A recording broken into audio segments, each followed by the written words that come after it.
Thank you very much for that, and thank you so much, Mayor and your colleagues, for being here. Thank you to everyone here for joining us. And thank you, Investec, for hosting us this evening. Your generous support is very much appreciated. And it gives me some hope that you share our view of the opportunities we see in titling, and that you're willing to provide such a beautiful venue and platform for us to host this discussion tonight. Thank you also to the Trust for Urban Housing Finance, TUF21, their non-profit entity, and Umastandi, who've provided funding for us to record the event tonight. I hope it's worth recording after all this. And thank you, Mayor, for your opening remarks.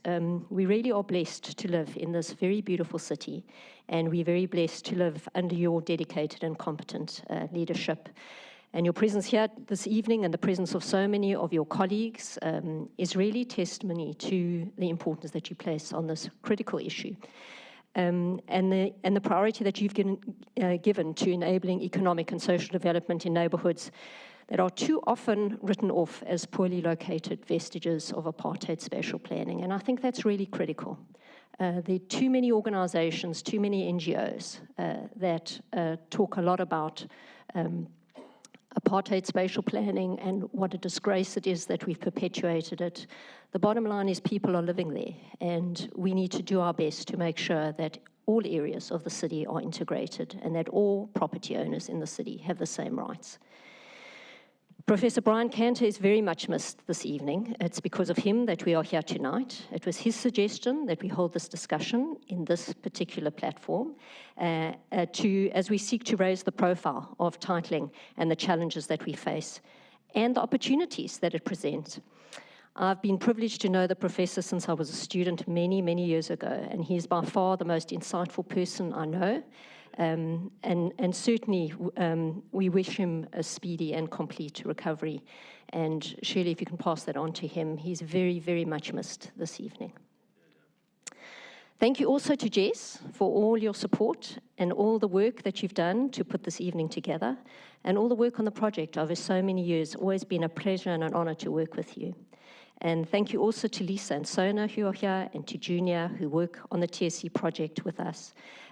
They work tirelessly to unpick the challenges that the Mayor mentioned, that so many of our clients face. They go through all the details, they find all the documents to make sure that our clients can get their title deeds, sometimes 4 years later, really, and many, many emails and many phone calls and many, many hours of frustrating, but I think tenacious work. Thank you to Kesia, who's been my partner on this project for the past 6 years, and thank you to Seth in his absence. Unfortunately, he couldn't be here tonight. And then the team from Investec, to Amy, who worked on the logistics and helped put this function together. We're very appreciative to you and to all your colleagues for all the hard work that you've done. Okay, by way of introduction to the TSC. As the Mayor mentioned, the TSC is a not-for-profit entity, and we've been blessed to be funded by many organisations in the past. We are currently funded by the First Rand Foundation. We were also generously funded for many years by the Oppenheimer Generations Foundation. We received support from TUF21, from the City Support Program, from National Treasury, and various other donors in the past. And we're also very privileged to have had the support of many conveyancers, and I just want to flag STBB, who really has stepped up and done a lot of work with us, and also FNB. I don't know if our colleagues from FNB are here with us tonight. Ah, great. Mfundo, lovely to see you. Really a shout out to FNB, without whose support there is no way that the TSC could function. For those of you who might not know, the Tenure Support Centre was established in 2018, and we established it as an action pilot project, which means we don't really know what we're doing. We'll open the doors and see what happens, and that's what we did. In 2018, we found an office that was part of a city facility in Khayelitsha. We opened the doors and we saw the cases that came through, and then Lisa had the privilege of trying to work out what to do with these crazy, crazy cases that came through the door. Really, as I mentioned, FNB was a game changer when we were able to move from a city facility into a bank branch. It just took us completely out of the very toxic local politics that can sometimes characterize certain areas of the city. To date, we've interacted with over 2,200 clients. We've issued almost 750 title deeds and have another 126 almost ready to go. Clients are mostly low-income earners who don't have money to pay conveyancers to sort out their title problems. Many of them receive the services of the TSC absolutely free of charge. They don't pay for anything. But in many cases, clients will pay for disbursements, which can be significant. And as I mentioned, services are provided pro bono by STBB, our conveyancers. We also assist with in sort of assisting clients, we're interacting with various service providers. Let me see if I can get this to work. There we go. So service providers, both in the public sector and the private sector. Public sector service providers, the Mayor's mentioned, various departments in the city. We engage a lot with revenue, who help us write off arrears on accounts so we can get rates clearance certificates. And obviously, Stefan at the Tenure Support department. We deal with him a lot on primary transfers. Then we work with the province on subsidies, sometimes less efficient than we would like on subsidies, and dealing with other waivers. And we'll talk a little bit about these waivers that you have to get to enable people to sell their properties. Of course, we deal a lot with the Master's Office, who helps us resolve deceased estates, and then obviously the Deeds Office, which is responsible for issuing title deeds, and then private sector providers like the lenders and the conveyancers. So it's quite a lot of stakeholders that we're dealing with. We also then try and flag these issues at a policy level.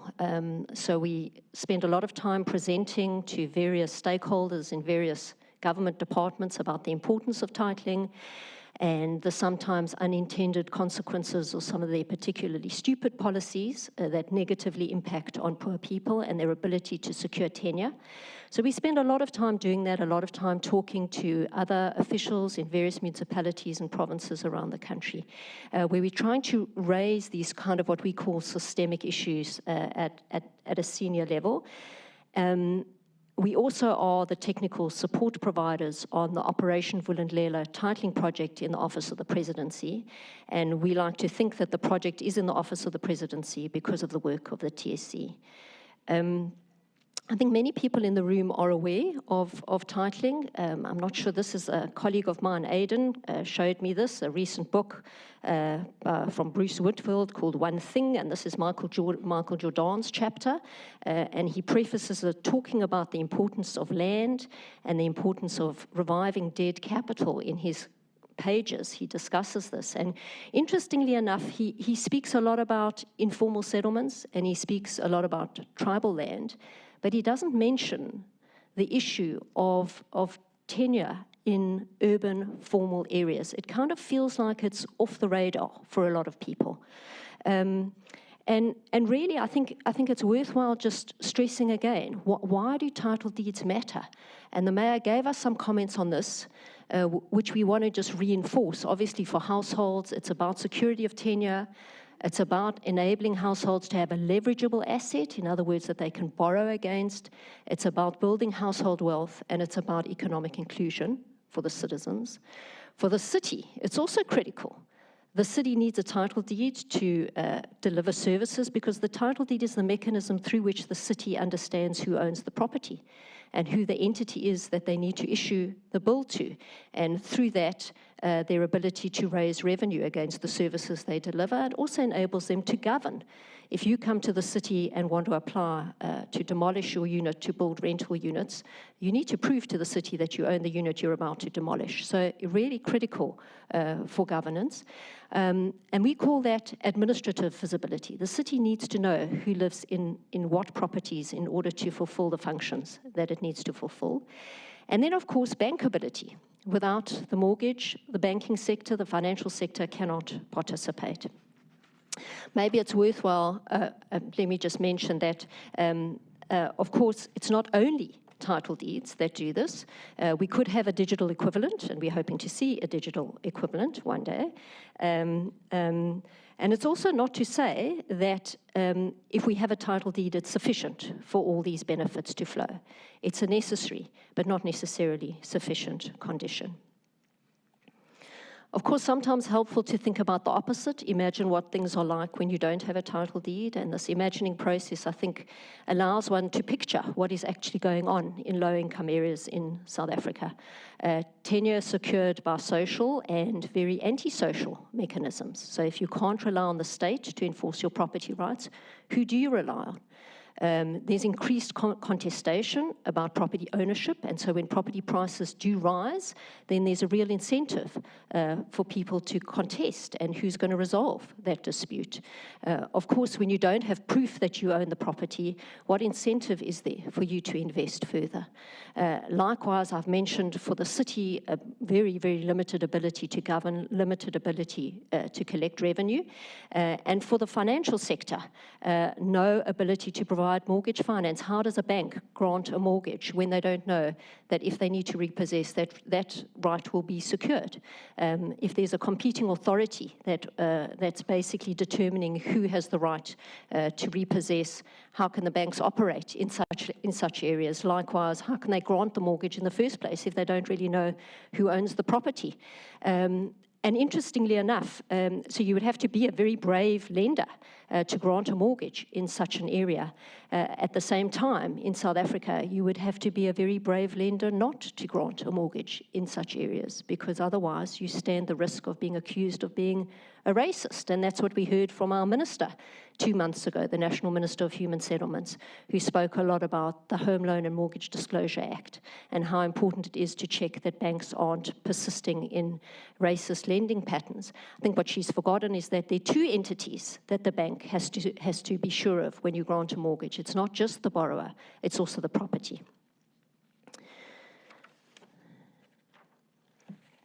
And I think this slide really characterizes what many low-income areas are like in South Africa.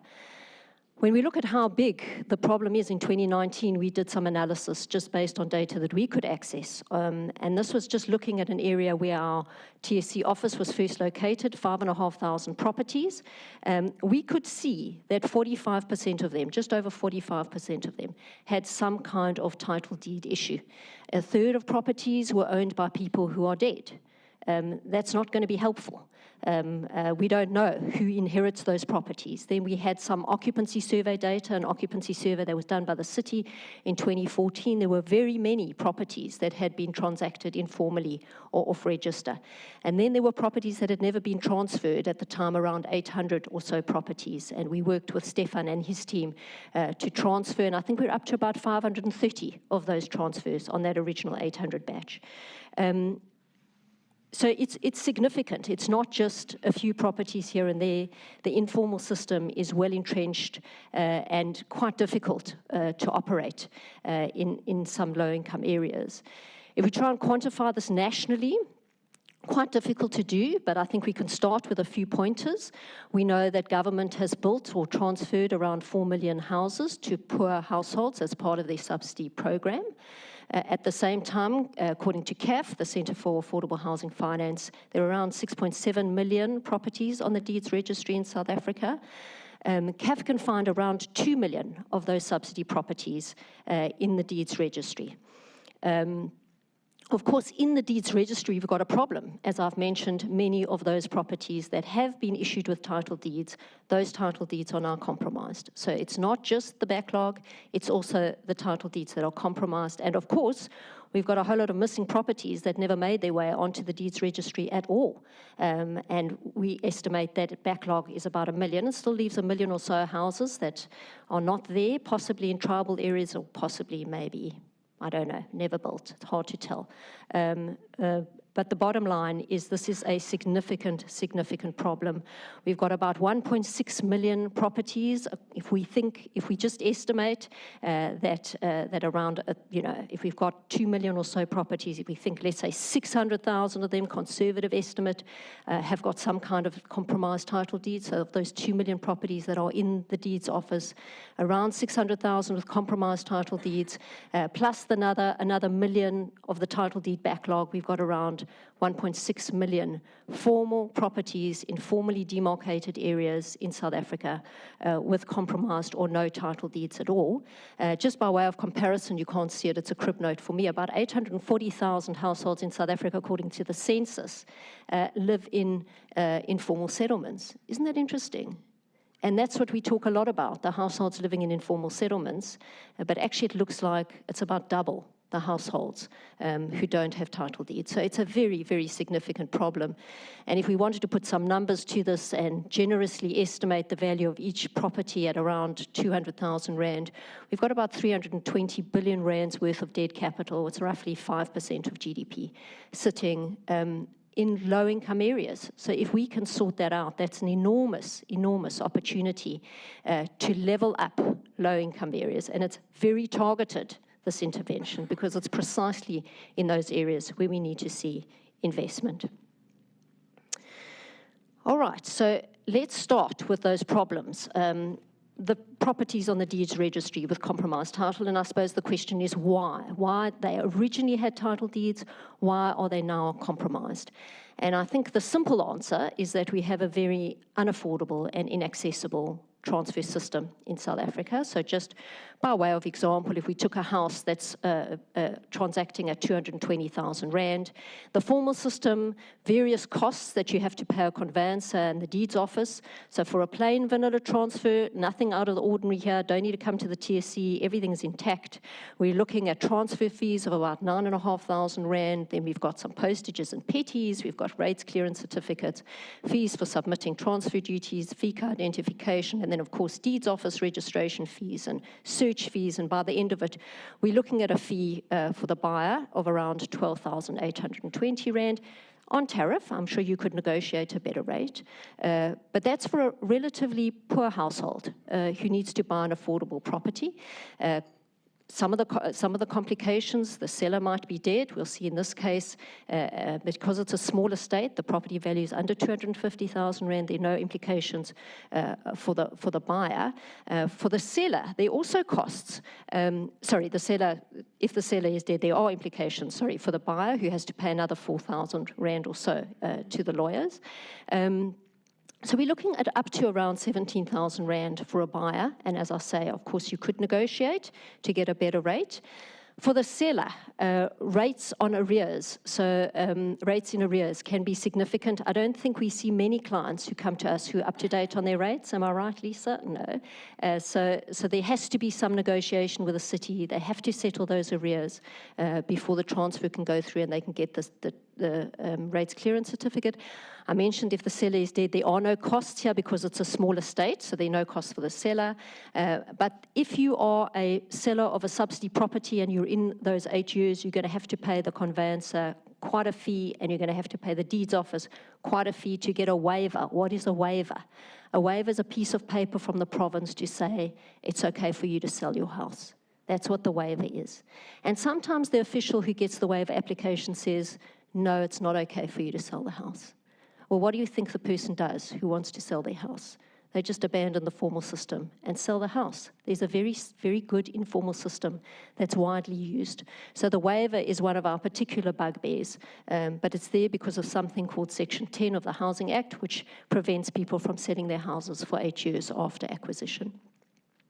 Many people have lost their title deeds or never received them in the first instance, and in that case, they have to pay for a VA copy, a certified copy of the title deed that's going to cost them another 6,500 Rand.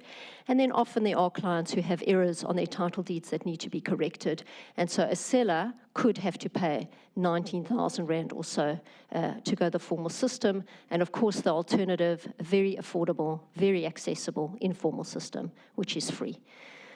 If we're looking at slightly more expensive houses, the price goes up, and there we see a big difference when the seller is dead, which is fairly common, and you have to wind up the estate. This 350,000 rand house is above the small estates threshold, and so you have to pay 3.5% of the estate value to have that wound up, and you have to pay some additional fees to the master's office. And again, the alternative is to do this for free through the informal system.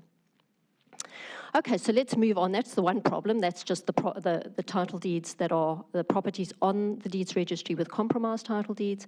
Let's have a look at the backlog. These are properties that haven't quite made it to registration in the hands of the beneficiary. And the backlog arises for two distinct sort of reasons that are associated with the process of getting a property recognized in the deeds office. So you've got this very elaborate process to assign rights to land and to portion out the, is this okay? Okay, great. And to apportion out the property and to register that property in the deeds office. That's called the township establishment process, and it kind of ends with the township register being opened and in the township proclamation process. And then after that, we've got the beneficiary administration process, and the mayor spoke about some of that, where you've now got to verify who's living in the house, because many years ago, the original beneficiary moved in, but life has happened subsequently. So we split this out into two distinct processes. There's a whole lot of activity happening around township establishment, and we can see that, and that's sort of administered by the Office of the Surveyor General. And then you've got the activities around transferring that property to the beneficiary, and that's visible in the deeds office.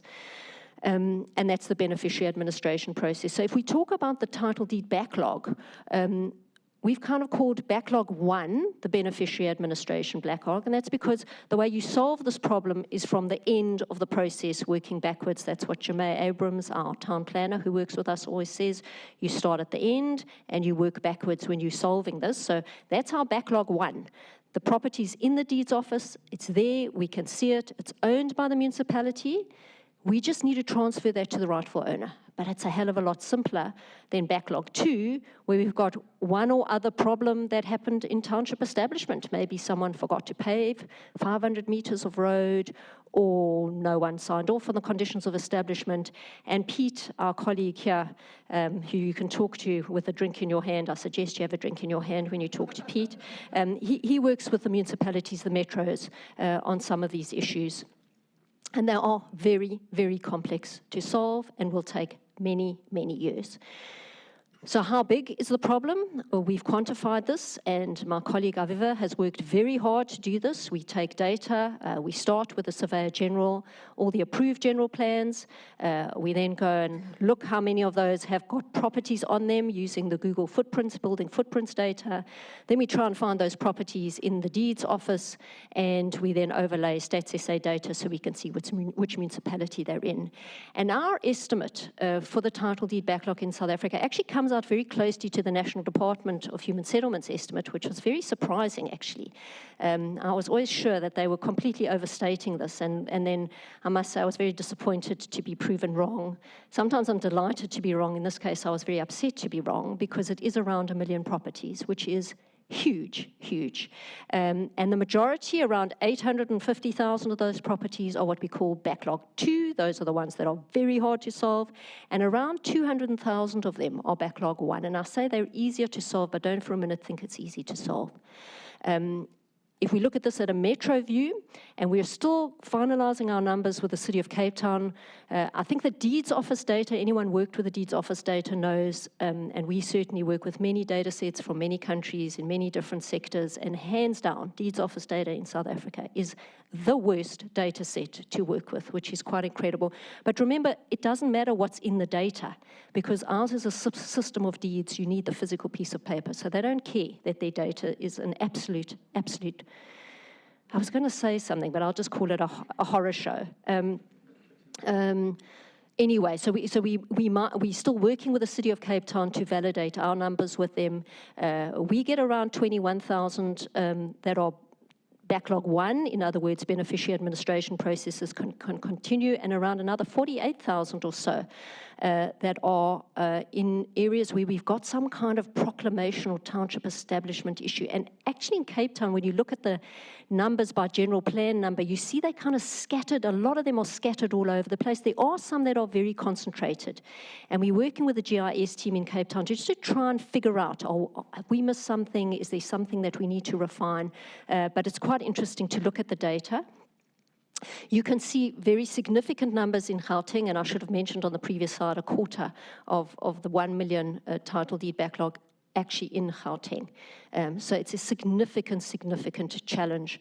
But this is across the metros. And why do we focus on the metros? Firstly, because of the program that Pete works on, the Metro Title Reform Support something, that he works on with all the metros, MTRS, and also because the metros are kind of where we think the jobs are. And so when we talk about these properties being poorly located, they're still in a metro. And hopefully, if there was somewhat decent transport, still within access of jobs, obviously assuming there are jobs. So that's our view on the title deed backlog. Very significant challenge. But let's turn it around and talk about the opportunity. So where do we see opportunity? First of all, on formalization. What do we mean by formalization?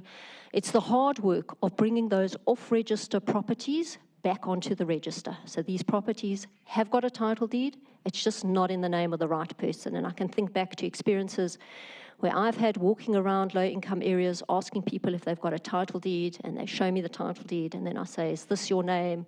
And they say, no. I say, well, who is this person on your title deed? And they say, we don't know. Is it the person you bought it from? No, it's not the person I bought it from. So that's hard work to start that process, and it's the work of the TSC, and it's the work we've been doing for the past 6 years to systematically try and bring those properties back onto the formal system. Of course, there's no point doing this if we keep having to fight against a very effective informal system with a very ineffective formal system. So we've got to work hard to keep those properties preserved in the deeds registry. Our next challenge is regularization, and this is the work that Stefan and his team do, and that's backlog 1, those subsidy properties in the deeds office that are owned by the state but could be transferred to individuals or households who are the rightful owners. And then our last opportunity is digitization, which we think really creates enormous opportunity with that backlog 2, where we create tokenized solutions for properties in unproclaimed areas. So let's start with formalization and preservation. That's the work of the TSC. That's our day-to-day job. That's what we do, bread and butter. And we worked hard to optimize the current model. And so I think part of that was being located in a bank branch. And Mfundo, again, just shout out to FNB. Sona works in the office of the manager at that branch, and the team at the branch go out of their way to support her. And I think our clients feel welcomed. I think they feel safe. I think it's critical that also the link is made between their personal wealth and their house. This is not a political issue. We need to depoliticize title deeds because it's not about the councillor. This is about you as a property owner individually. So working from the FNB branch has been really, really critical. And then working with STBB has been, as I mentioned, very important. And what we've done there to optimize the model is to have an internal resource in STBB who only focuses on our matters. So Leila is here, and she focuses on TSC matters. And then we've got a dedicated master's clerk as well in the office of STBB. To replicate this nationally, and we do operate only from one branch. We do have a few clients in other areas, but it's principally Cape Town. If we want to expand this, I'm generously going to suggest that we have more bank branches around the country and really volunteer the services of the banking sector for this purpose, and really doing that because I would say that it's in the interests of the banks to create a future area with mortgageable properties. So I think it really is in their interests. They have a wonderful infrastructure that could be leveraged, and we would very, very happily leverage the infrastructure and want to suggest it to them. I think the other sort of factor that we would want to do if we replicate nationally, and we would very much like to do this, is to set up an in-house conveyancing entity that would be funded principally on the basis of cross-subsidy. As you know, your conveyancing fees increase significantly when your property value increases. So if we have a couple of property transfers in Bantry Bay and Bishop's Court, that can probably fund a good couple of transfers in Khayelitsha. And I think that's very much our thinking, that if we can set up this conveyancing entity, it runs on not-for-profit principles. Everybody is paid a very good salary, but we actively seek the cross-subsidy to fund it. You can see I've got no bullet points under systemic change because we don't think this is likely. I don't think South African households are going to take kindly to anyone tampering with the titling system. If any of you know the Registrar of Deeds, her famous phrase is, "Hands off my deeds." That's what she says. And I think we can all be very grateful that she kept everybody's hands off her deeds during the state capture years.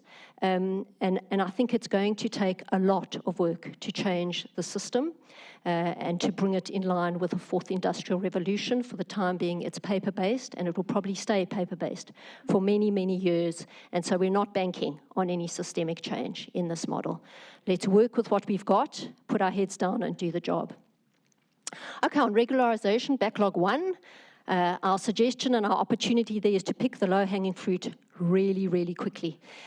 You can see this little chart that I've got here. We've got the cost and the effort to resolve the cases on the vertical axis, and on the horizontal axis, just the number of cases. Easiest case to solve, Stefan, beneficiary in occupation, good, do the transfer, do it quickly. Do it quickly, because the longer you wait, the less likely it is that you're going to find that beneficiary in occupation. So get a move on, get a move on. But at the same time, don't forget the more complicated cases. You've got to resolve them, because if you don't resolve them, then you'll have a neighborhood where you will forever have competition from an informal system, and then why the hell did we do the hard work in the first place? So we've got to solve those hard cases, and what we're suggesting is pass them on to the TSC. When someone's dead and you've got to verify who the heirs are, where there's an informal sale and you've got to find the original beneficiary to make sure that they actually did sell the property, or when there's a dispute, those costs get huge when you've got to resolve those cases, but you've got to resolve them. And as I said, refer them to the TSC, get on with the job of picking the low-hanging fruit quickly, but don't leave the rest. Don't leave the rest to rot on the branches, because otherwise we're all in deep trouble. This kind of volume, we mentioned 200,000 properties, 100,000 in the metros alone. This is huge volumes, and you need good systems and processes. And at the moment, things are working, and everybody's got their system, and people are using spreadsheets and passing documents up and down between conveyances. But really, this needs to be supported by systems that are, first of all, POPI compliant, that are really sort of enable multiple parties to work on one matter at the same time, that are linked to GIS systems, that have integration with a housing subsidy system, that can link to the Department of Home Affairs. You know, throw some technology at this, it's going to make a big difference. So we've mapped out a maturity journey that's in our title deed backlog handbook that we wrote, and thanks again to Stefan and his team, because we could only write that with his input and the opportunity we had to work with him on that project. But I have to say, we're wasting our time if there's no sensible policy in place. And again, Stefan can talk to you more about that, and I'm sure would tell you that he's worked hard to get the province to have a sensible policy. We can't say the same for the rest of the country. We still sit in meetings where everybody talks about illegals. There are illegals in our RDPs. We can't have illegals in our RDPs, we've got to evict them. It's like, do me a favor, dude, you know? So we keep saying, let's call people, it's informal. Yes, technically it's illegal, but that's because you made a stupid law. This is informal. This is an informal transaction, and let's regularize it. You're not going to evict anybody here. So this is the challenge that we face. Our national minister talks a lot about Nigerians living in our RDPs and eating our dogs and cats. It's time we put a stop to that. It really has to stop. It has to stop. So that would be, I think, again, a little bit of leverage from the private sector to government to say, can we be sensible? If you don't regularize, you will never see any benefits flowing from those households from home ownership. And the horse has bolted. When we have clients who bought a property 5 years ago, and we apply for a waiver because you've got to get the waiver to do the formal transfer, and the province says no. And it's like, they bought the house 5 years ago. They've been living there for 5 years. Why are you saying no? This is just not helpful. So I think it really is critical, and I just want to belabor the point that maybe a little bit of pressure from the private sector in the policy space to say, we're behind you, we want to see this backlog resolved, but you've got to come to the party with something sensible and workable. Finally, the final opportunity around digitization. I'm sure you've all seen lots of good news coming out of the Department of Home Affairs, a lot of good work coming out of there, and that's critical. We have the pieces in place in South Africa for a fully digital system. Not a lot of countries can say that. We've got an excellent ID system that does have biometrics embedded in it, and we can start to leverage that. So I'm not going to read you this whole article, just to say it's good news, and to really say that we've got this enormous opportunity in the biggest problem area, and that's that backlog too, where we've got township establishment issues, where we've got missing documents and unpaved roads and who knows what else, and we can't get that property anywhere near the deeds office. What a wonderful opportunity, because we can digitize and tokenize and create an entirely new system that we cannot create for the current system because there are too many vested interests and too many moving parts to change. But this is a blank slate. This is a real blank slate. And so it really is a fabulous opportunity, and it's something that I think the TSC is looking forward to tackling. We need to find a nice area. We need to start building solutions and testing things, and even testing the possibility of a repossession on a mortgage default. That will be an interesting legal precedent to see if the mortgage is not registered in the deeds office, can you actually repossess if we've got a digital alternative because that property couldn't get in the deeds office. And enormous ramifications for tribal areas, for informal settlements. So I think an enormous, wonderful opportunity that I'm going to leave us with. And then just to say, the end, I don't want this to be the end. It is the end of the presentation, you'll be pleased to hear. But I don't want this to be the end of the TSC, and unfortunately that is the situation we're currently in. Our generous funders who funded us for many years have stopped funding us, and not because they're ungenerous. And I think we've got to get out there and find additional sources of funding. And so anyone in the room knows anyone who knows anyone, we want to speak to them because we think this is really work that's worth doing. And just to end off and to say thank you again, and if the TSC team can stand up, Lisa and Sona and Junior, so that you can see who they are and give them a round of applause for all their hard work. And please go up to them during the drinks and have a chat to them. They're wonderful people and do really awesome work. And all these people, this is the wonderful thing about doing this work. Every now and then, Sona sends us a WhatsApp picture of a client. And there are days when you've just had an email from some idiot in the province and you think, what the hell are we wasting our time for? And then we get a picture from Sona. And here's an old woman who it's taken 4 years to get her title deed, and we've got it. So I just want to say thank you to the team for all your hard work, and thank you, Lisa, for your patience. Some of us haven't been paid for a while, and really just running this on fumes at the moment, so thank you, Lisa. And thank you to everyone for being here, and again, thank you to the Mayor and your executive team for being here. Thank you to Investec. Please join us for drinks. If there are any questions, happy to take them. Otherwise, we can chat informally. Are there any questions? Bye-bye. Yeah, I think while we've got the Mayor here, we might as well take the opportunity. So, I need the mic. Yeah. Sorry, my name's Bavain. Thank you, first of all, Ilana, for this. I think there are a number of us here that have been at this for at least 20 years, so as everybody understands the context. In my view, this is one of our, well, the RDP delivery was one of our great triumphs of post-94, but title administration has been one of our great failures. So I'm glad you put the maths up there, because the informal transfer process is about 300 billion plus in this country. And in my mind, there is no current pathway back to regularization. I used to be a believer in land title commissioners, but I don't think we've ever had any put in place. So I'm here to beg, because the mayor's here, the fourth program we're missing is the one where effectively you can license ownership for a period with the city, like you get it, like you can license a car, you would license the property if it's under a certain value, and then we have to create a pathway back to regularization for that property. Because, I mean, the work's fantastic. We all know it's terribly rewarding when you get a solution, but it is, I'm going to be blunt now, it's a small subset of the problem. So the bigger problem is where an informal transfer occurred, and I want to add to what you said. These informal transfers are occurring as a rational market mechanism. People are not making ignorant choices. They're making practical, rational choices based on the circumstances they live in.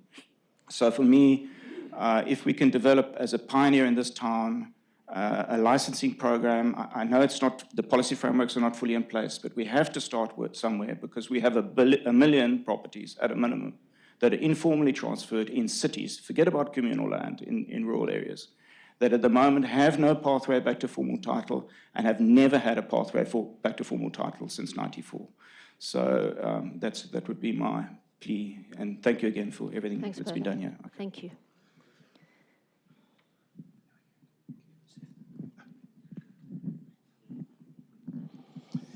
Good evening.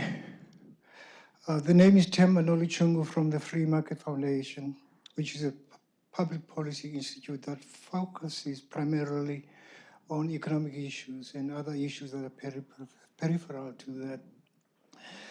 I want to commend the City of Cape Town for this noble initiative. It is indeed very, very noble. Now, please, before I dwell any more on in terms of what I have to say, I don't want anyone perceiving what I'm going to say as using this occasion for marketing the Free Market Foundation. Go ahead. Go ahead. I should have mentioned you guys, because if I go back to this slide here and focus there, we work very closely with Terry, and that's where he's pushing to get those title deeds and to get the numbers out. Just get the numbers, get the low-hanging fruit. So I will not go thank you into for that. I'm very happy for you to Sorry, advertise not the to Free worry, Market Foundation. You have too many irons in the fire to attend to.